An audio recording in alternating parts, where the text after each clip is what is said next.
नमस्कार दोस्तों, engineers education channel में आप सभी का स्वागत है।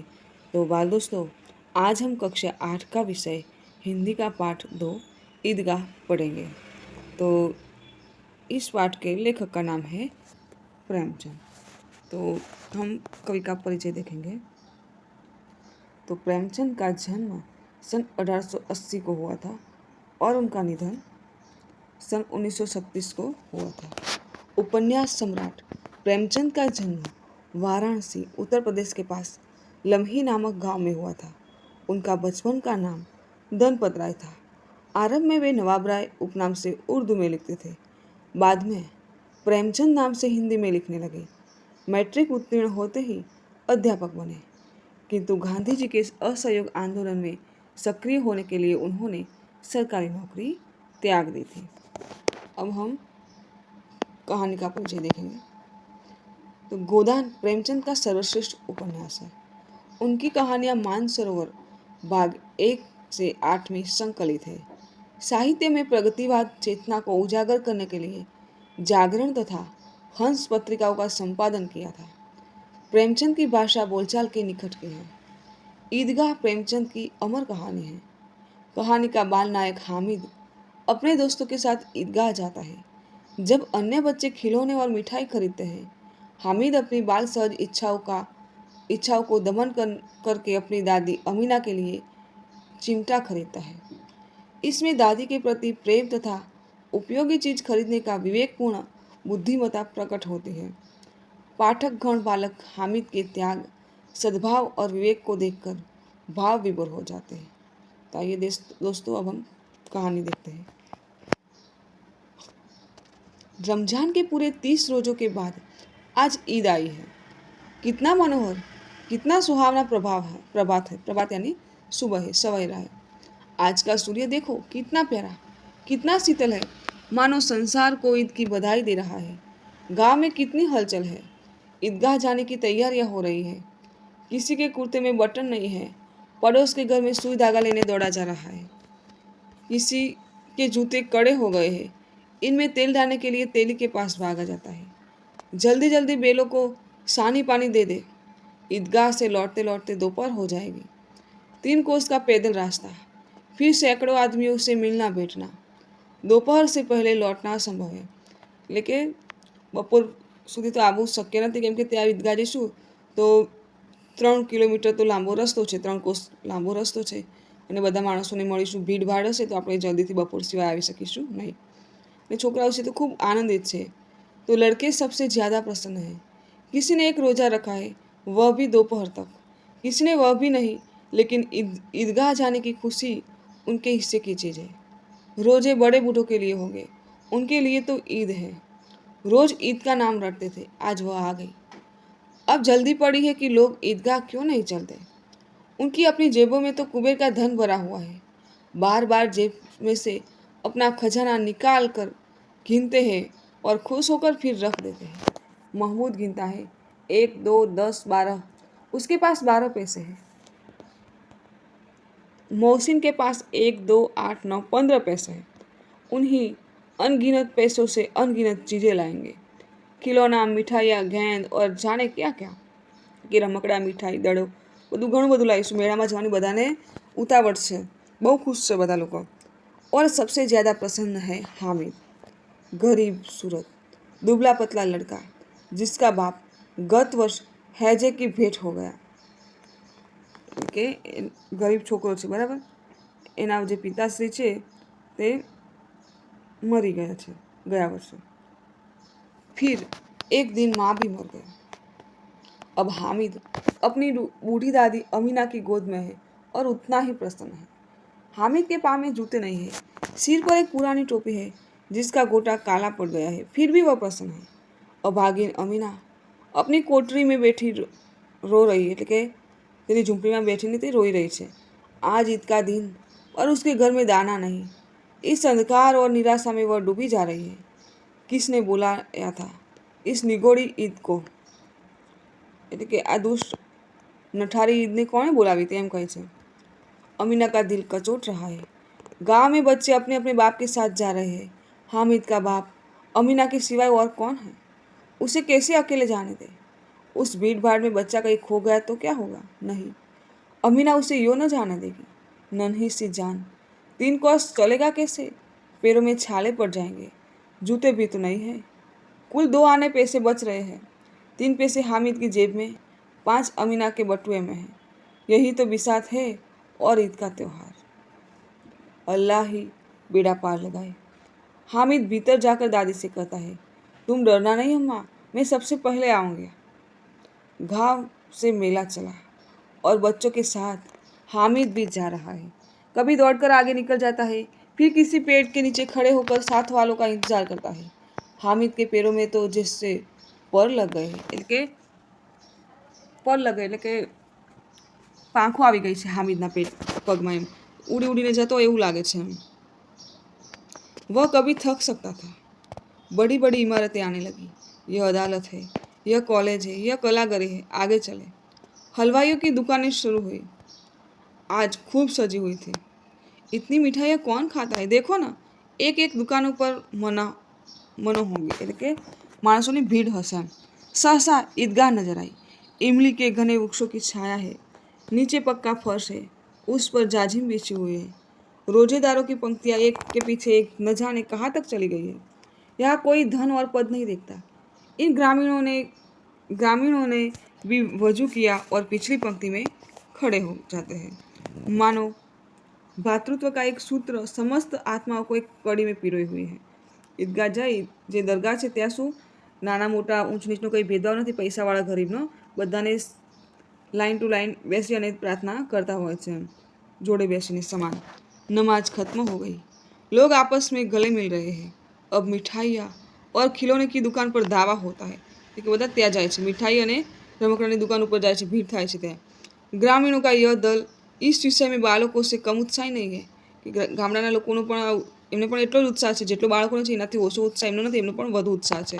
यह देखो हिंडोला है, 1 पैसा देकर चढ़ जाओ। कभी आसमान पर जाते हुए मालूम होता है, कभी जमीन पर गिरते हुए। यह चरखी है, लकड़ी के हाथी, घोड़े और उन छड़ों से लटके हुए हैं। 1 पैसा देकर बैठ जाओ और 25 चक्करों का मजा लो। महमूद, मोहसिन, नूर और सम्मी इन घोड़ों पर बैठते हैं। हामिद दूर खड़ा है, 3 पैसे तो उसके पास है, अपने कोष का 1/3 जरा सा चक्कर खाने के लिए नहीं दे सकता। सब चरखियों से उतरते हैं। બધા બાળકો બેઠે છે આ હાથી ઘોડામાં ઊંટમાં બરાબર, જે હામિદ છે એક બાજુ ઊભો રહી જાય છે, એના પાસે ફક્ત 3 પૈસા હતા અને આવા એ વેઠવી શકે તેમ ન હતો, તો એક ખૂણામાં ઊભો રહી જાય છે। બધા બાળકો છે તેમાંથી ઉતરે છે ચરખામાંથી। खिलौने लेंगे।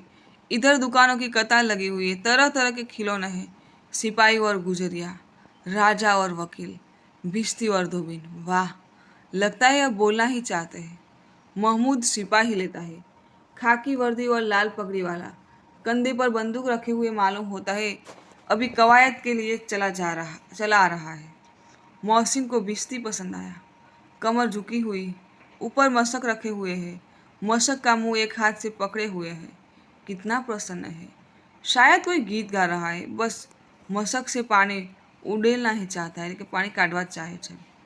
नूरे को वकील से प्रेम है, काला चोंगा, नीचे सफ़ेद अचकन, अचकन के सामने की जेब में घड़ी, सुनहरी जंजीर, एक हाथ में कानून का पोथा लिए हुए।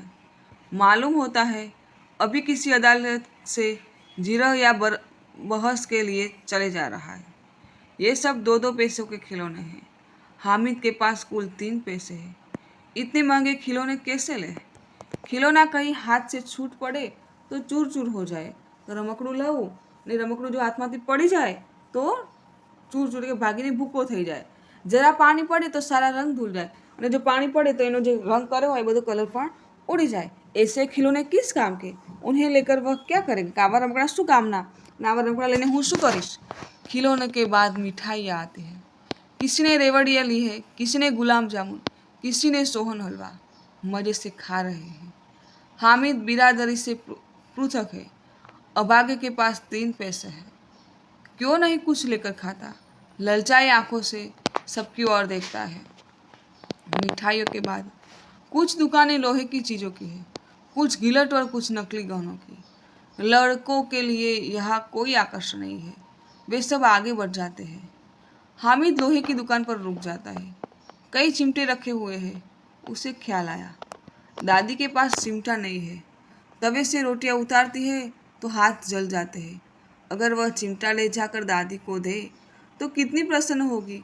फिर उनकी उंगलियों कभी नहीं जलेंगी। घर में एक काम की चीज हो जाएगी।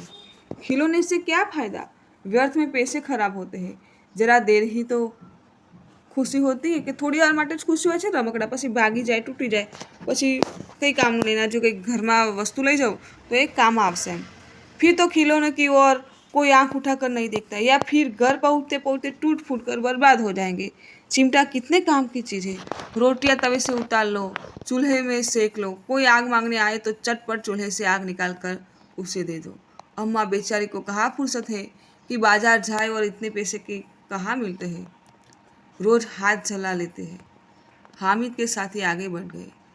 सबील पर सब शरबत पी रहे हैं। देखो सब कितने लालची हैं, इतनी मिठाइयाँ भी ली, मुझे किसी ने एक भी न दी। उस पर कहते हैं मेरे साथ चलो, मेरा यह काम करो, मेरा वह काम करो। अब अगर किसी ने कोई काम करने को कहा तो पूछूंगा, खाए मिठाइयाँ आपका मुंह सड़ेगा, फोड़े फूसियाँ निकलेगी, आपकी जबान चटोरी हो जाएगी। શું કહે છે હામિદ કે મીઠાઈયા ખાશો તમે તો તમારું મોઢું સડી જશે અને મોઢા ઉપર ફોડલાઓ નીકળશે એમ. જીભ છે તે તમારી ચટોરી એટલે કે બગડશે, તમારી જીભ ચટોરી हो जाएगी। तब घर से पैसा चुराएंगे और मार खाएंगे। अम्मा चिमटा देखकर मेरे हाथ से लेंगी और कहेंगी मेरा बच्चा अम्मा के लिए चिमटा लाया है, कितना अच्छा लड़का है। उन लोगों के खिलौनों पर कौन उन्हें दुआई देगा। તારા રમકડા લઈ જશે તો એમના મમ્મી પપ્પા કે એમના દાદા દાદી એમને કોઈ દુઆઈ કોઈ નહીં દે એમ, અને હું આ ચિમટો લઈ જઈશ તો મારી દાદી खुश થઈ જશે। बड़ों की दुआएं सीधे अल्लाह के दरबार में पहुंचती है और तुरंत सुनी जाती है। मेरे पास पैसे नहीं है तो क्या, मैं गरीब सही, किसी से कुछ मांगने तो नहीं जाता। उसने दुकानदार से पूछा, यह चिमटा कितने का है। 6 पैसे लगेंगे। हामिद का दिल बैठ गया, लेकिन हामिद निराश થઈ ગયો। फिर भी बोला, ठीक ठीक बताओ। ठीक ठीक 5 पैसे लगेंगे, लेना है तो लो, नहीं तो चलते बनो। हामिद ने कलेजे को मजबूत करके कहा, 3 पैसे लोगे, और वह आगे बढ़ गया ताकि दुकानदार की घुड़कियाँ न सुने। लेकिन दुकानदार ने घुड़कियाँ नहीं की, बुलाकर चिमटा दे दिया। 6 पैसा सीधा 3 पैसा कीधा तो એને એમ લાગ્યું કે દુકાનદાર હમણાં એને બોલશે, તો એ કઈ તરત આગળ નીકળી ગયો। પણ દુકાનદાર સારો હતો અને એને પાછું બોલાવી અને चिमटो આપી દીધો, એમ ચમચો આપી દીધો। हामिद ने उसे इस तरह कंधे पर रखा मानो बंदूक है। फिर शान से अकड़ता हुआ संगियों के पास गया। मौसी ने हंसकर कहा, यह चिमटा क्यों लाया बुद्धू, उसका क्या करेगा। हामिद ने चिमटे को जमीन पर पटक कर कहा, जरा अपना बिस्ती तो जमीन पर गिराओ और पसलियाँ चूर चूर हो जाए बच्चों की। कि जो आ चिमटो में चमचो में नीचे पसाड़े कशुं थयुं, तारा रमकड़ું पसार, हाल खबर पड़ी जशे तने। महमूद बोला, तो वह चिमटा कोई खिलौना है। हामिद, खिलौना क्यों नहीं है, अभी कंधे पर रखा बंदूक हो गई, हाथ में ले लिया तो फकीरों का चिमटा हो गया। चाहूँ तो उससे मंजीरे का काम ले सकता हूँ। एक चिमटा जमा दूँ तो तुम लोगों के सारे खिलौनों की जान निकल जाए। तुम्हारे खिलौने कितना ही जोर लगाए, मेरे चिमटे का बाल भी बांका नहीं कर सकते। बहादुर शेर है मेरा चिमटा। सम्मी ने खंजरी ली है, प्रभावित होकर बोला, मेरी खंजरी से बदलोगे, 2 आने की है। हामिद ने खंजरी की और उपेक्षा से देखा, बोला, मेरा चिमटा चाहे तो तुम्हारी खंजरी का पेट फाड़ दे डाले, बस एक चमड़े की घिल्ली लगा दी है। ढब ढब बोलने लगी, जरा सा पानी लग जाए तो खत्म हो जाए। मेरा बहादुर चिमटा आग में, पानी में, आंधी में, तूफान में बराबर डटा रहेगा। चिमटे ने सभी को मोहित कर लिया, लेकिन अब पैसे किसके पास धरे। હવે પૈસા કોઈના પાસે છે નહીં, તો બધાને चिमटो લેવાની ઈચ્છા થઈ ગઈ, ચમચો લેવાની ઈચ્છા થઈ ગઈ। फिर मेले से बहुत दूर निकल आए हैं। धूप तेज हो रही है, घर पहुंचने की जल्दी है। बड़ों से जीत करे तो भी चिमटा नहीं मिल सकता। हामिद है बड़ा चालाक, इसलिए उसने अपने पैसे बचा रखे थे। और उन्हें 3-3, 4-4 आने पैसे खर्च किए, पर कोई काम की चीज़ ले न सके। हामिद ने 3 पैसों में रंग जमा लिया। सच ही तो है, खिलौना का क्या भरोसा, टूट फूट जाएंगे। हामिद का चिमटा बना रहेगा बरसों। मौसी ने कहा, जरा अपना चिमटा दो, हम भी देखें तुम हमारा बिस्ती लेकर देखो। महमूद और नूरे ने भी अपने अपने खिलौने पेश किए। हामिद को इन शर्तों को मानने में कोई आपत्ति न थी। चिमटा बारी बारी से सबके हाथ में गया और उनके खिलौने बारी बारी से हामिद के हाथ में आए। कितने खूबसूरत खिलौने थे। रास्ते में महमूद को भूख लगी। उसके बाप ने केले खाने को दिए। महमूद ने केवल हामिद को अपना साथी बनाया।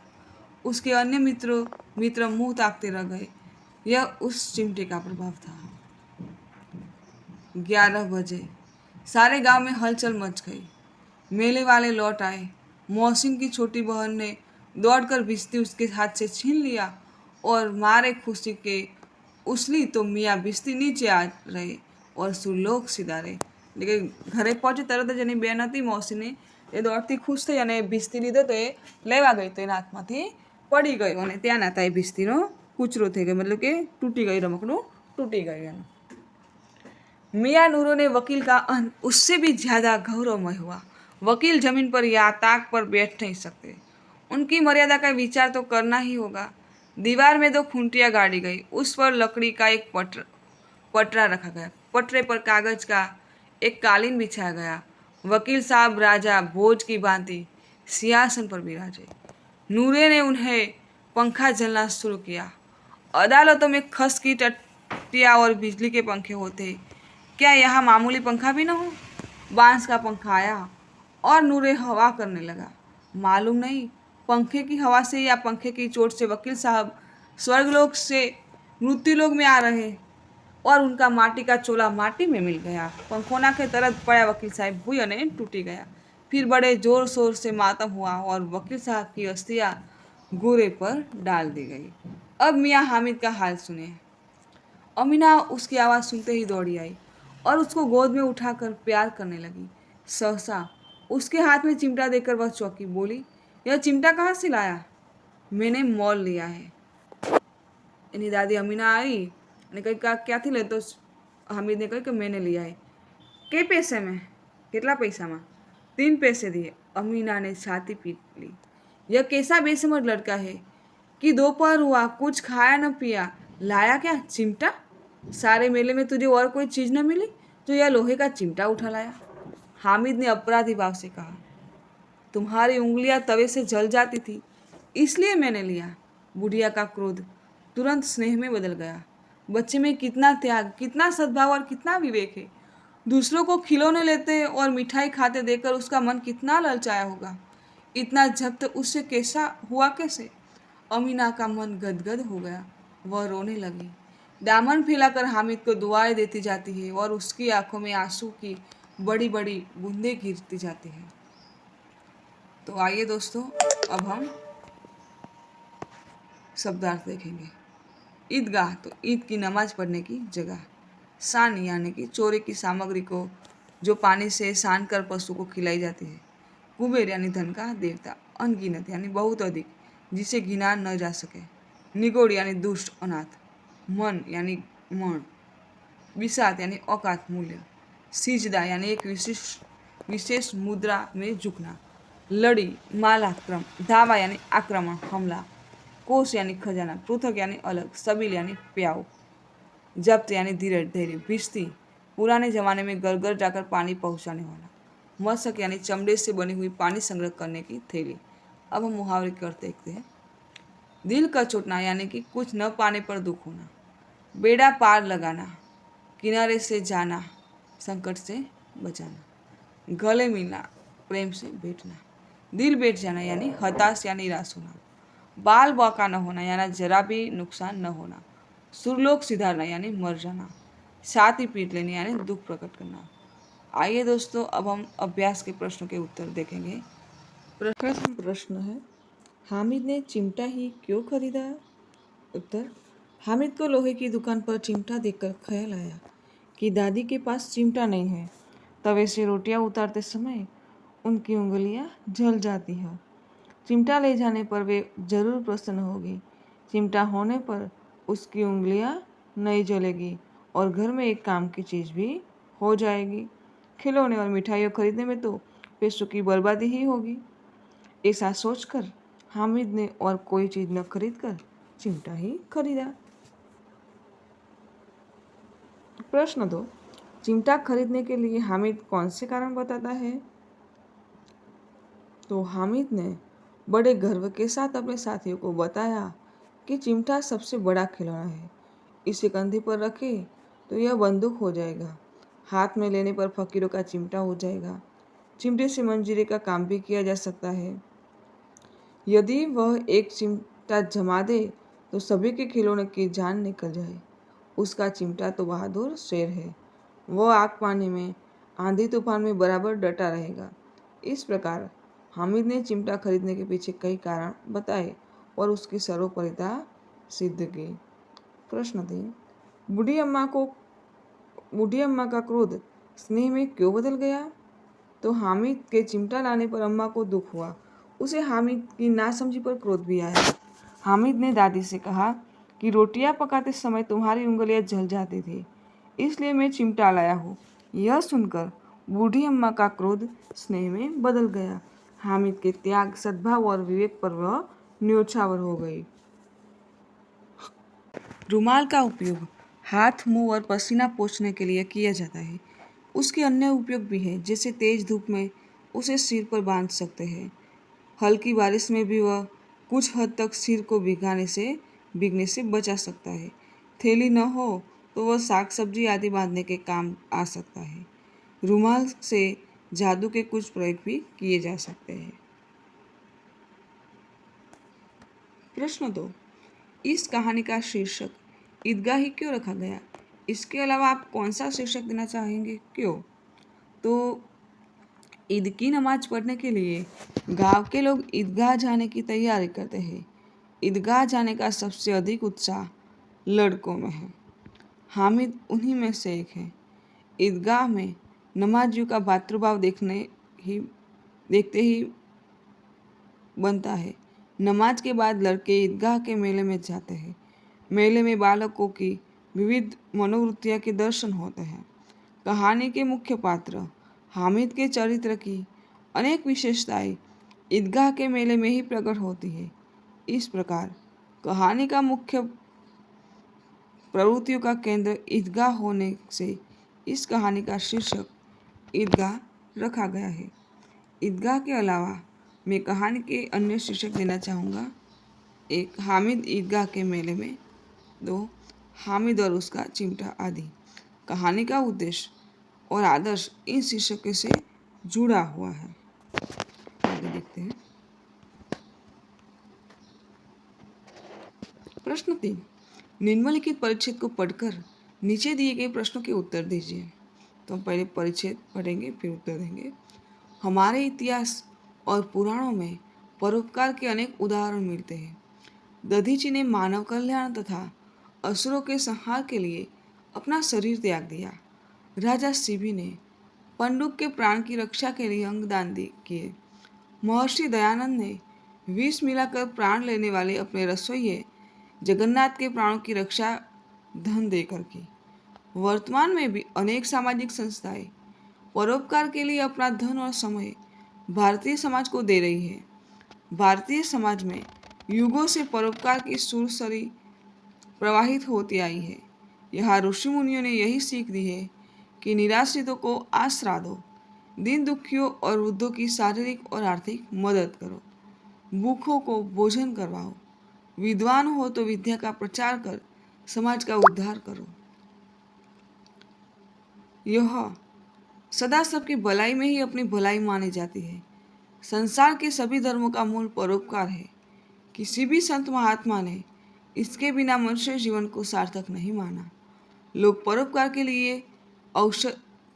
लिए ही औषधालय, गौशालाएं और धर्मशालाएं बनवाते हैं। सभी अपनी सामर्थ्य और शक्ति के अनुसार परोपकार करते हैं तो समाज एवं देश की उन्नति होती रहेगी तथा वसुंधैव कुटुंबकम की भावना फैलेगी। इसके आधार पर जो प्रश्न है उनके हम जवाब देखेंगे। प्रथम प्रश्न, ऐतिहासिक ग्रंथों में परोपकार के लिए कौन कौन से उदाहरण मिलते हैं? तो ऐतिहासिक ग्रंथों में परोपकार के लिए कई उदाहरण मिलते हैं। महर्षि दधीची ने मानव कल्याण तथा असुरों के विनाश के लिए अपना शरीर त्याग दिया था। 2, राजा शिबी ने अपने अंग का दान देकर एक कबूतर के प्राण बचाए थे। 3. महर्षि दयानंद ने विष मिलाकर प्राण लेने वाले रसोइये जगन्नाथ की जान धन देकर बचाई थी। प्रश्न 2. ऋषि मुनियों ने हमें क्या सीख दी है? तो ऋषि मुनियों ने हमें सीख दी है कि निराश्रितों को आश्रय दो, दीन दुखियों और वृद्धों की शारीरिक तथा आर्थिक मदद करो, भूखों को भोजन कराओ और यदि आप विद्वान हो तो विद्या का प्रचार करो। प्रश्न 3. देश एवं समाज की उन्नति किस प्रकार होगी? तो यदि सभी लोग अपनी सामर्थ्य और शक्ति के अनुसार परोपकार करते ही रहे तो देश और समाज की उन्नति होगी। प्रश्न 4. विलोम शब्द लिखिए। आश्रित, अवनीत। तो आश्रित का विलोम होगा अनाश्रित और अवनीत का विलोम होगा उन्नति। प्रश्न 5. परिच्छेद के आधार पर अपने साथियों से पूछने के लिए 3 प्रश्न बनाएं। तो भारतीय समाज में युगों से क्या प्रवाहिता होती रही है? 2. सभी धर्मों का मूल क्या है? 3. परोपकार के लिए लोग क्या क्या करते हैं? प्रश्न 6. इस परिच्छेद को उचित शीर्षक दीजिए। तो उचित शीर्षक है परोपकार की महिमा। प्रश्न 4. तुम भी हामिद की तरह किसी न किसी मेले में गए होगे। वहाँ तुमने क्या क्या खरीदा और क्यों? तो दिसंबर के आखिरी हफ्ते में हमारे यहाँ में भी कुछ दूर भवानी मंदिर के पास मेला लगता है। इसे भवानी मेला कहते हैं। पिछली बार मैं भी अपने मित्र के साथ इस मेले में गया था। मेले में तरह तरह की चीज़ों की दुकानें थीं। समझ में नहीं आ रहा था कि क्या लूँ क्या न लूँ। मेरे पास ज़्यादा रुपए नहीं थे, इसलिए सोचा कि ज़रूरत की चीज़ ही लूँ। मेरे पास लिखने के लिए अच्छा पेन नहीं था। दुकानदार के भरोसा दिलाने पर मैंने एक पेन खरीदा। ठंडी के दिनों में दादाजी के कानों में ठंडी हवा लगती थी। उनके लिए मैंने गुलूबंद खरीदा। छोटी बहन के लिए गुड़िया खरीदी। मेरे मित्र ने भी अपनी ज़रूरत की चीज़ें खरीदी। शाम को हम घर लौटे। गुलूबंद पाकर दादाजी खुश हुए। गुड़िया पाकर छोटी बहन खुशी से उछल पड़ी। मेरा पेन देखकर पिताजी खुश हुए। बोला, काम की चीज़ें खरीदने पर तुमने अपनी समझदारी बताई है। प्रश्न 5. यदि तुम्हें मेले से अपनी दादी के लिए कुछ खरीदना हो तो क्या खरीदेंगे और क्यों? तो यदि मुझे मेले में अपनी दादी के लिए कुछ खरीदना हो तो मैं चश्मा रखने का बॉक्स खरीदूंगा। दादी ने कुछ दिन पहले ही नया चश्मा बनवाया है। चश्मे के साथ बॉक्स मिला था, पर एक दिन बॉक्स दादी के हाथ से गिरकर टूट गया। अब दादी अपना चश्मा सुरक्षित रखने के लिए बहुत चिंतित रहती है। पिताजी से कई बार बॉक्स लाने के लिए वह कह चुकी थी, पर वे भूल जाते या व्यस्तता के कारण नहीं ले पाते। इसलिए मेले में यदि अच्छा बॉक्स मिलेगा तो मैं सबसे पहले वही खरीदूंगा। अपनी ज़रूरत की चीज़ पाकर दादी बेहद खुश होगी। अब दोस्तों हम स्वाध्याय देखेंगे। प्रश्न 1. प्रश्नों के उत्तर लिखिए। प्रश्न 1. रोजे के दिन मुसलमान क्या करते हैं? तो उत्तर, सूर्योदय से सूर्यास्त तक कुछ भी न खाने पीने को अर्थात उपवास को रोजा कहते हैं। रोजा मुसलमानों का एक मजहबी फर्ज है। प्रश्न 2. रमज़ान ईद के दिन मुसलमान कहाँ जाते हैं? उत्तर, रमज़ान ईद के दिन मुसलमान नमाज पढ़ने के लिए ईदगाह जाते हैं। प्रश्न 3. दुकानों में कौन कौन से खिलौने मिल रहे हैं? दुकानों में सिपाही, गुजरिया, राजा, वकील, बिस्ती, दोबिन आदि मिट्टी के खिलौने मिल रहे हैं। प्रश्न 2. पेंसिल में लिखित शब्दों के समानार्थी और विरोधी शब्द लिखिए। तो शब्द समानार्थी और विरोधार्थी हम पेंसिल में लिखेंगे। तो पहला शब्द है शीतल। शीतल का समानार्थी शब्द ठंडा और विरोधार्थी शब्द होगा गर्म। इसी तरह प्रसन्न। प्रसन्न का समानार्थी शब्द खुश और विरोधी शब्द दुखी। गरीब। गरीब का समानार्थी शब्द दीन और विरोधी शब्द अमीर। अंधकार। अंधकार का समानार्थी शब्द है अंधेरा विरोधी शब्द है स्नेह। स्नेह का समानार्थी शब्द है प्रेम और विरोधी शब्द है स्नेह का विरोधी द्वेष। पुरानी, पुरानी का समानार्थी शब्द है जूनी, पौराणिक और विरोधी शब्द है पुरानी यानी नई। 3, मुहावरों का अर्थ देकर वाक्यों में प्रयोग कीजिए। तो प्रथम है बेड़ा पार लगाना। बेड़ा पार लगाना संकट से बचाना। वाक्य में प्रयोग करेंगे कि भगवान ही गरीबों का बेड़ा पार लगाता है। दूसरा है बाल बांका न होना यानी जरा भी नुकसान न होना। वाक्य प्रयोग करेंगे डाकुओं ने गोलियां चलाई थी पर किसी का बाल बांका न हुआ। तीसरा है छाती पीट लेना यानी दुख प्रकट करना। बेटा गुस्से में आकर चला गया तो माँ ने छाती पीट ली। चौथा शब्द है दिल चीरना यानी बहुत दुख पहुंचना। वाक्य प्रयोग बेटे की बुरी करतूतों ने माँ का दिल चीर लिया। आइए दोस्तों, अब हम रूपरेखा के आधार पर कहानी पूर्ण करेंगे। एक नगर। नगर में दो स्त्रियां, एक ही बालक के लिए दावेदार, आपस में तकरार। मामला न्यायाधीश के समक्ष। दोनों की बातें सुनना, न्याय करना। बालक के दो टुकड़े करके बांट लो। एक स्त्री मौन, दूसरी का रो कर कहना, बच्चे को न काटो, उसे ही दे दो। न्यायाधीश का फैसला, रोती हुई स्त्री को बालक सौंपना। अब हम रूपरेखा के आधार पे कहानी पूर्ण करेंगे। कहानी का शीर्षक देंगे सच्ची माँ अथवा तो न्यायाधीश का फैसला। अब लिखेंगे किसी नगर में दो स्त्रियां पास पड़ोस में रहती थी। उनसे एक स्त्री बड़ी चालाक और झगड़ालू थी। उसके कोई संतान नहीं थे। दूसरी स्त्री बड़ी सरल और मिलनसार थी। उसके पास एक बेटा था। एक बार संतान वाली स्त्री अपने बच्चे को घर में अकेला छोड़कर बाहर गई हुई थी। मौका पाकर निसंतान स्त्री बच्चे को पालने से उठाकर ले गई। फिर वह फौरन बाहर चली गई। बच्चे के गुम हो जाने पर बच्चे की माँ बहुत दुखी हुई। उसने किसी तरह अपनी 4 पड़ोसियों का पता लगाया और उसके पास जाकर अपना बच्चा मांगा। उसने किसी तरह अपनी चोर पड़ोसियों का पता लगाया और उसके पास जाकर अपना बच्चा मांगा। तब उसने कहा, यह मेरा बेटा है, मैं न दूंगी, जो चाहे सो कर ले। दोनों में खूब झगड़ा हुआ। तब लोगों ने उन्हें न्यायालय में जाकर झगड़े का निपटारा करने की सलाह दी। आखिर दोनों स्त्रियां न्यायाधीश के पास पहुंची। बच्चे पर दोनों का एक सा दावा देखकर न्यायाधीश ने अपने कर्मचारी को आदेश दिया, इस बच्चे के 2 बराबर टुकड़े करो और एक एक दोनों स्त्रियों को दे दो।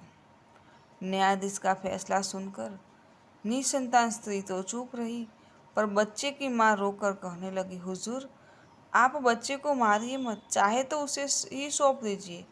इस तरह मेरा बेटा जीवित तो रहेगा। चतुर न्यायाधीश फौरन समझ गया कि दोनों में सच्ची माँ कौन है।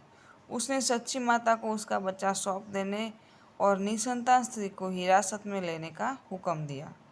इससे सीख मिलती है कि आखिर सत्य की ही विजय होती है। प्रश्न 5, निम्नलिखित अपूर्ण कहानी को अपने शब्दों में पूर्ण कीजिए। तो आइए पढ़ते हैं। मौसम में ठंडक बढ़ने लगी थी। माँ सोचने लगी